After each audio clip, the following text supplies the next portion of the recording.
primeiro lugar, além de cumprimentar todos que estão já aqui nos acompanhando, eu não sou muito familiarizada com as mídias sociais, mas pelo que eu vejo, quem está aparecendo aqui para a gente são as pessoas que estão entrando para participar, né? Essa ideia, né, da Vanice, como sempre, é uma ideia de vanguarda, no sentido da gente fazer o que a saúde está tentando fazer hoje, que é essa federação efetivamente ser colaborativa. Então, a ideia é que a gente faça isso também na advocacia pública. Os tribunais de contas também estão com um movimento nesse sentido, mas a advocacia pública sempre fica um pouco a reboque dos acontecimentos, e a gente já tem que, já está numa época de mudar essa postura, né, Vanice? Tinha que ser você à frente do centro de estudos para levar isso de uma outra forma, porque, de alguma maneira, você também tem que participar antes que o problema se dê na ponta. Então, tem todo um trabalho também de consultoria preventiva, ainda mais num momento como esse, em que a administração pública está toda ela voltada para o coronavírus. Então, é de superlativa importância que a gente faça essa troca com as outras procuradorias, não só no âmbito dos municípios, mas também no âmbito dos estados e também no âmbito, né, da União, que está aí fazendo várias manobras no sentido de fazer preponderar quem dite a política pública, que quem dite a política pública seja a administração pública e não a judicialização neste momento. Então, está havendo uma certa deferência para com a política pública estabelecida por conta desse trabalho conjunto na instituição federal. Se a gente puder agregar também o trabalho conjunto nas outras instâncias, seria espetacular. Bom, estar aqui com você também, para mim, é um motivo de muito agradecimento, porque todos sabem, quem nos conhece, muitos aqui não conhecem, mas o quanto você é a minha mentora, sou sua pupila, né? E sinto muito orgulho disso, e não poderia ser de outra forma a gente reinaugurando, né, esse segundo momento de debate aí, e que eu espero que continue. A circunstância principal é que agora a gente está tendo várias restrições de direitos fundamentais que até então eram inimagináveis, né? Direito à liberdade de locomoção, direito à liberdade de reunião, o direito à livre iniciativa, são direitos fundamentais que estão sofrendo uma relativização e muitas vezes que ela não é imposta. Está havendo uma aderência natural, uma adesão natural do indivíduo a essa autolimitação constitucional em nome do direito à saúde. No caso da requisição administrativa, é a mesma coisa, a gente tem um sacrifício de um outro direito fundamental, que é o direito à propriedade. Mas a gente tem um resquício de autoritarismo, do fato desse instrumento ter sido utilizado em momentos autoritários da história brasileira, e um compromisso com a centralidade dos direitos fundamentais. Então, é preciso entender que a requisição ela está nesse contexto da centralidade, mas que essa centralidade jamais pode significar um direito fundamental absoluto. Então, da mesma maneira que nós estamos, por prestações, de certa forma, né, negativas, deixando de nos locomover como antes, de nos reunir com as pessoas, né, que são do nosso afeto como antes, a propriedade, em determinado momento, ela vai ser obrigatoriamente usada em função de um perigo, que eu diria, a grande peculiaridade aqui, Vanice, que não é um perigo iminente, é um perigo atual, de fato. Ele já está acontecendo, né?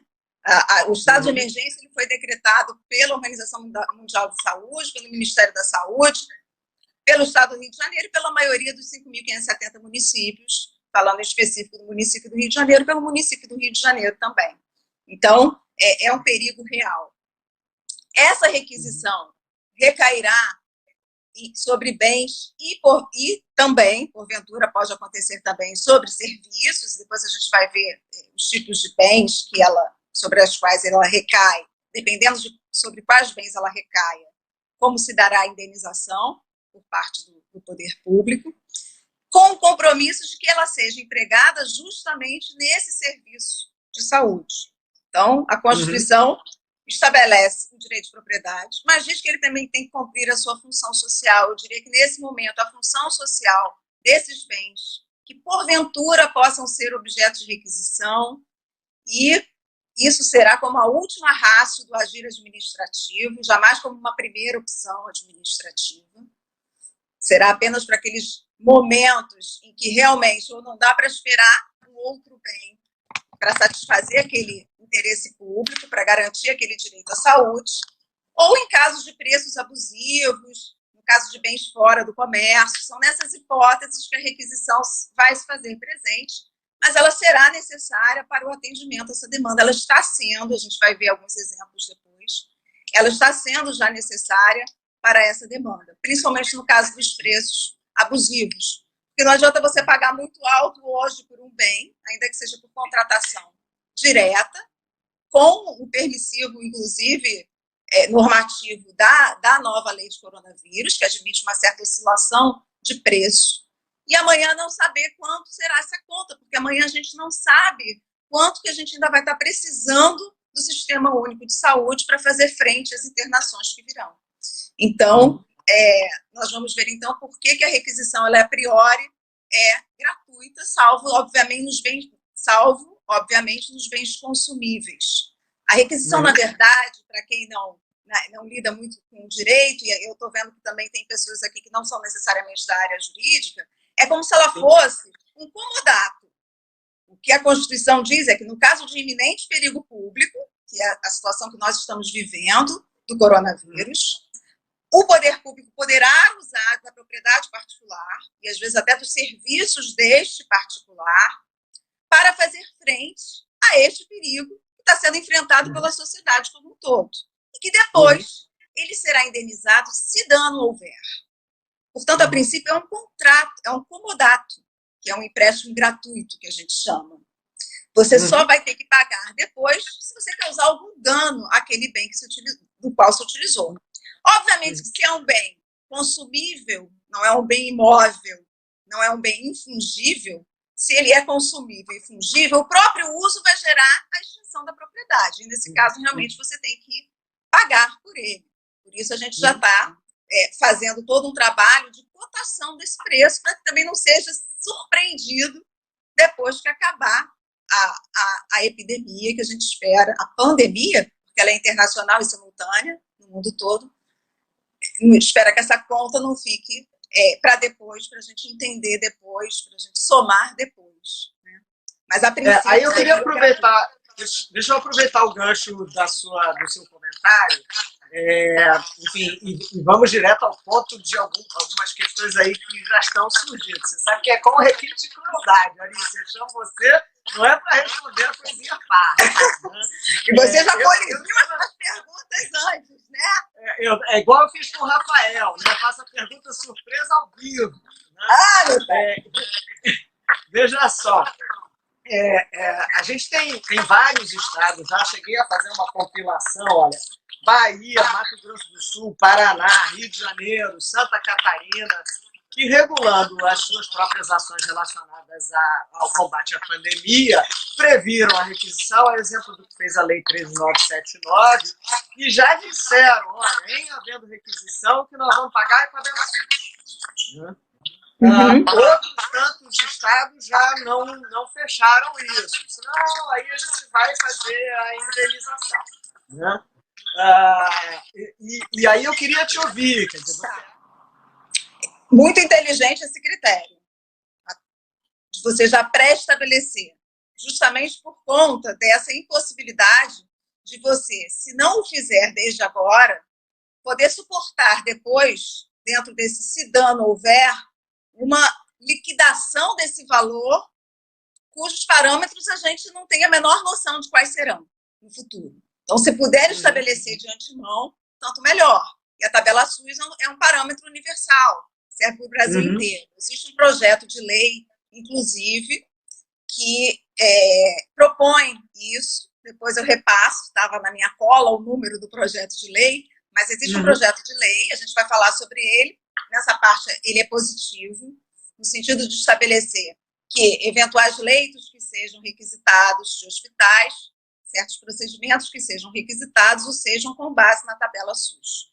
Então, por mal ou bem, por mais que o desequilíbrio fiscal já seja também uma realidade nas administrações, depois eu gostaria até de fazer essa distinção entre estados de emergência sanitária e estado de calamidade fiscal, é preciso que a gente já parametrize quanto que isso vai, de alguma maneira, custar. Até para evitar, depois, surpresas como essas. É lógico que, justamente, o que nos fez levar a regulamentação, inclusive, de um procedimento de requisição no âmbito do município do Rio de Janeiro, foi o fato das máscaras terem sofrido um acréscimo da ordem de 200%. Muito mais. Né? No primeiro momento, 200%, depois, a cada dia, com o aumento de mortes e de eventos, esse preço ia subindo. Então, esse é um parâmetro racional e que é bem-vindo para a administração. Eu queria, Alice, que isso se relaciona também a um aspecto operacional muito relevante, que você fizesse não é propriamente uma distinção, mas nós estamos a rigor com duas alternativas. Uma é a alternativa da dispensa por emergência e outra é a alternativa da requisição. Como é que você vê a correlação entre essas duas coisas? Quer dizer, há uma ordem, primeiro eu tento contratar com dispensa por emergência, só se não a requisição, ou isso é indiferente? Como é que você vê a relação entre essas duas possibilidades? Ótimo. A pergunta é justamente o gancho que eu queria da ponderação em relação a outra resposta. O outro lado de você disciplinar a requisição é ela se tornar tão mais simples e tão mais ágil a partir do momento que você precificou para esses bens que são consumíveis, que a pessoa não vai querer mais fazer, a própria administração, o próprio gestor público não vai mais querer fazer a contratação direta. Porque a contratação direta, que veio com a MP, né, na live excelente que eu vi de vocês com o Rafael, aliás, agradeço ao Rafael que mandou também muito material sobre a requisição administrativa para a gente debater, essa contratação, por mais que tenha procedimentos simplificados, como termo de referência, por exemplo, que pode ser mais singelo do que na contratação direta emergencial do 24, inciso 4 da 8666, por mais que isso aconteça, ela tem todo um procedimento do qual não se vai abrir mão, que é o que eu falava, aquela premissa inicial que é importante fazer. Portanto, essa exceção tem que estar dentro da lei. E a lei que criou essa emergência não abriu mão de uma série de requisitos, também nem deve abrir para o administrador público. Então, a grande questão, quando a gente foi disciplinar, é até que ponto o gestor vai preferir a requisição no lugar da contratação. Isso não é possível. Não é possível.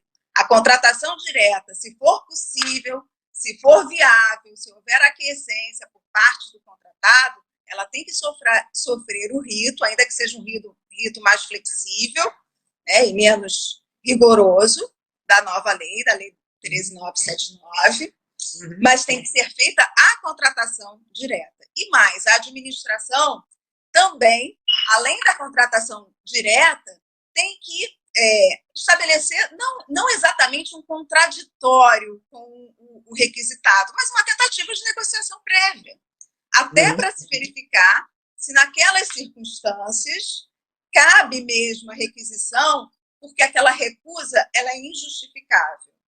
É óbvio que a requisição ela independe da aquiescência. Pela essência dela, de intervenção do Estado na propriedade, ela independe da aquiescência do requisitado. Porém, em tempos de Constituição de 88, centralidade dos direitos fundamentais, o novo papel da advocacia pública, é salutar que a gente tente, antes, fazer uma negociação, para que seja a contratação direta, para que seja o preço, não daquela maneira extorsiva que está ocorrendo por conta do aumento da demanda, mas também não necessariamente naquele que está no registro de preços. Você tem um parâmetro prévio, de repente, mais dilatado. Então, essa tentativa de negociação, ela até é cabível. Quando esgotou e a administração percebe que a pessoa não quer abrir mão de um direito fundamental, que é a propriedade, como todos nós estamos abrindo, e que isso vai colocar em perigo iminente, perigo atual, ainda mais agravado, o estado pandêmico em que nós estamos vivendo, a medida não pode ser outra que não a requisição. Aí, muito ao contrário, a requisição se impõe. Então, no caso do próprio Rio Centro era uma concessão é uma concessão de direito de uso para iniciativa privada, mas nós sentamos antes, enquanto Procuradoria do Município, jurídico da concessionária, e fizemos um termo aditivo de ajuste, de consenso, ao invés de simplesmente, como queriam algumas autoridades mais assodadas, exercer a prerrogativa da requisição. É óbvio